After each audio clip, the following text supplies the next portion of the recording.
Hi there and welcome to another week's worth of CBT News online from beyond the pages of the New Sunday Times Motoring Pull-Out. We begin Monday with some industry news where the world's biggest market for anything and everything eases off the accelerator. Japan and its auto manufacturers are still not out of the woods just yet. And after pairing up with Toyota, now BMW links up with another big boy for fuel cell technology. But first up, two new facelifted models for the Malaysian market.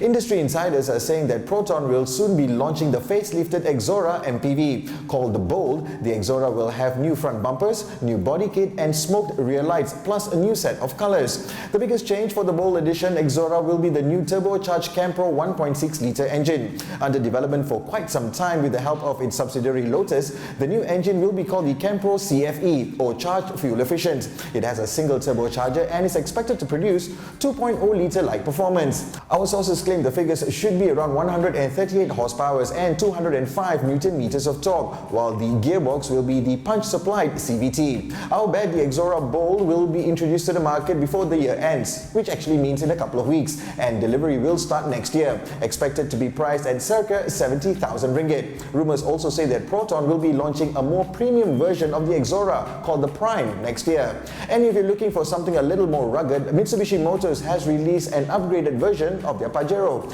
It still sports the same 3.8-litre V6 but now looks the part of a sporty flagship, as it gets a redesigned front grille, skid plate, roof tail and 18-inch alloy wheels. You also get a more luxurious interior with plush leather trim and a red illumination dash. Also new is Mitsu's BOS, or brake override system, which detects if both the accelerator and brake pedals are being stepped on and stops the car from stalling. This new Pajero is fully imported CBU from Japan and is priced at 298,980 ringgit on the road. And before we dwell into what the crystal ball holds for the Asian auto industry, after partnering Toyota, now BMW and General Motors are planning to join forces on the development of fuel cell technology. According to a German weekly business magazine, talks between the two companies are highly advanced, and it said that the car makers are close to signing a cooperation agreement. The plan would give BMW future access to GM's fuel cell technology, and in exchange, BMW would contribute to the cost of the research. The Germans do have cash stashed away, don't they? And this is CBT News online from beyond the pages of the New Sunday Times Motoring Pull-Out. Tough times could be on the horizon for Asia. China's passenger car sales rose at the slowest pace in 6 months as monetary tightening and the removal of government incentives dented the demand at Chery Automobile and Honda. China vehicle sales have slowed from last year's record 32% increase as inflation, higher interest rates and the end of a 2-year stimulus plan deter purchases. Deliveries for 2011 may rise the least in 13 years, according to the Auto Industry Group, adding to signs China's economy is slowing. The Auto Manufacturers Association, which has cut its market forecast twice this year, estimates the number of vehicles delivered to Chinese dealerships will rise only between 3 and 5% in 2011. That would mark the first time Chinese market expanded at a slower pace than the US light vehicle retail sales, based on association figures stretching back to 1998.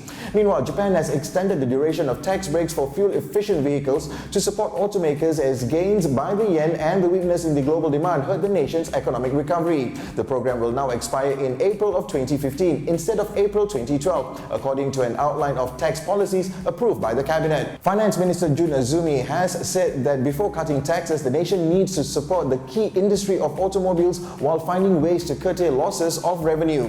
Japan shoulders the world's largest public debt, and failure to provide enough support to the auto industry will be a critical issue for the economy as a whole in the future.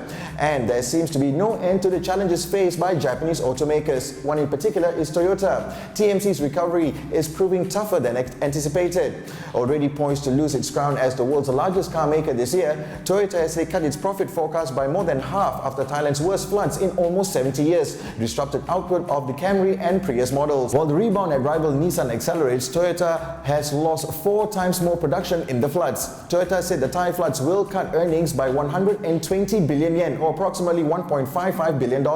Net income will fall 56% to 180 billion yen in the 12 months ending March 31st. That's less than half the profit projected by an average of 21 analysts' estimates compiled by Bloomberg. And besides the natural disasters, Toyota is also struggling with the surging yen. Toyota's reduced forecast follows Ford's December 8 declaration of its first quarterly dividend since 2006 and preceded the likely concession of its 3-year reign as the world's biggest car maker to General Motors. And with that, it's a wrap. Until our next episode tomorrow from the team at Cars, Bikes and Trucks, drive safe and don't stare too long at that crystal ball. Happy motoring!